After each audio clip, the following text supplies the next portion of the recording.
Are you an aging adult or a caregiver wondering about power of attorney?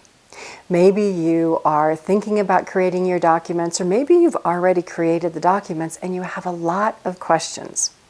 Today we're going to talk about when it's okay to disagree with medical professionals if you are the power of attorney, and I'll help you navigate through this. Making good medical decisions takes good judgment, and it takes experience and knowledge. Maybe you've appointed someone power of attorney who doesn't have healthcare expertise. Maybe they haven't been a power of attorney before and they would benefit from some education about power of attorney. I'm Pamela Wilson. For the past 20 years, I have been on call 24/7, responding to caregiving emergencies and helping caregivers. I've also served as medical and financial power of attorney and court-appointed guardian for many older adults and single adults who didn't have family members available to serve, or who they felt maybe didn't have the experience to serve. And I'll share a story that will help you understand the responsibilities of power of attorney a little better, and also decision-making and advocating with the healthcare system, which is part of being a medical power of attorney.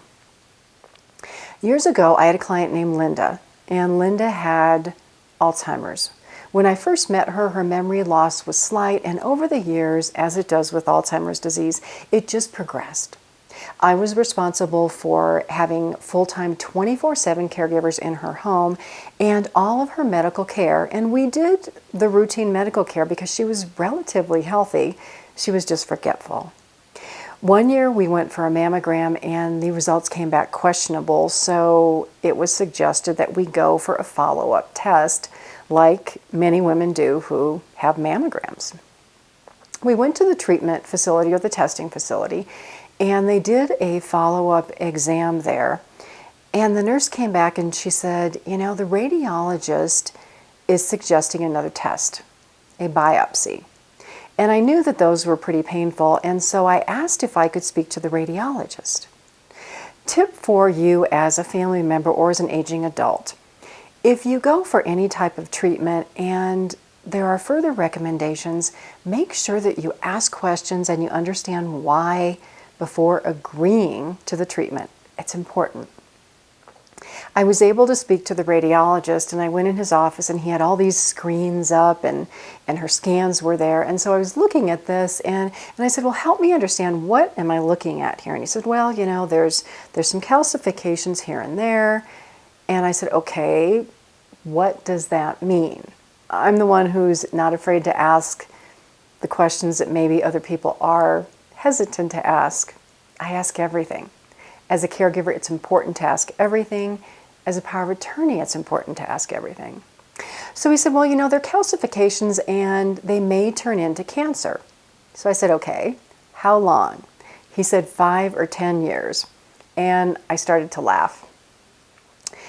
What you may or may not know about me is because I've been doing this for so long, 20 years, and have had thousands of sets of parents for whom I have advocated for, I feel that laughter and caregiving is necessary because of all the crazy situations.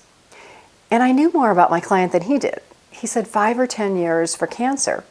And I said to him, what you might not know about Linda is that she has Alzheimer's, and it's advancing, and she may not be here in 5 or 10 years, and I'm declining the test. I don't want to put her through that because I feel that it's unnecessary. And if she did have cancer, at this point, we would treat it with comfort care. We would not be aggressive and do treatment and surgery and all of those kinds of things. I wouldn't put my client through that because of her condition, and she wouldn't even understand. He was angry with me. The nurse came back to get us, and we were walking back to the dressing room, and she said to me, thank you for asking questions, and thank you for saying no. You would be surprised how many family caregivers don't ask questions and put their loved ones through unnecessary tests that, in her opinion, only made money for the hospital. These are the decisions that your power of attorney or you as a power of attorney have to make. And if you've never been a power of attorney before, if you've never had to make these kinds of decisions, sometimes you just don't know the questions to ask. This is where I come in. Because I have been doing this for 20 years and I have been in all kinds of situations, from hospital emergency rooms to nursing homes, care communities. This client, I managed 24/7 caregivers in her home. This experience gives me the experience to know what to ask, to know what to expect. Another quick example is if you have a loved one who has dementia and they break a hip, most surgeons just go ahead and they schedule the surgery and you have a choice. Well, you have a choice based on what insurance will pay for.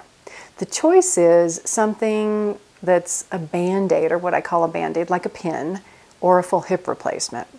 For someone with Alzheimer's, sometimes they will just do a pin, and the surgeon convinces family members to do that. But what you may not know, or what the surgeon does not realize, is if you put a pin in someone with Alzheimer's, sometimes they have to be non-weight bearing for a period of time.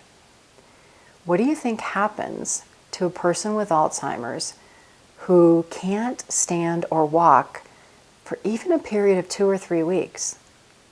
Do you know? They forget how to walk. The rehabilitation is so much more difficult. When you do a hip surgery and it's a total hip replacement, you're up the next day. They want you walking, they want you bearing weight. These are the things that I know because of my experience that many caregivers and powers of attorney don't know. If you're interested in learning more about the responsibilities of power of attorney, whether you have your documents completed or not, whether you are considering completing your documents and you have questions about the entire process, who to choose, what types of errors happen that I know that most attorneys don't even know, you can click on the button below this video to learn more. I'm Pamela Wilson. I help caregivers and aging adult self-caregiving problems. I have a course called Power of Attorney Secrets for Success that you can learn more about. Thank you for spending this time with me. If you found this video helpful, please share it with other caregivers, other family members who might be thinking about power of attorney, who may not know how power of attorney works or what the responsibilities are. There are so many people out there with questions. Please like, love, comment about this video. I appreciate you spending this time with me, and I will see you in another video, or possibly on my website or in a course. Have a great day.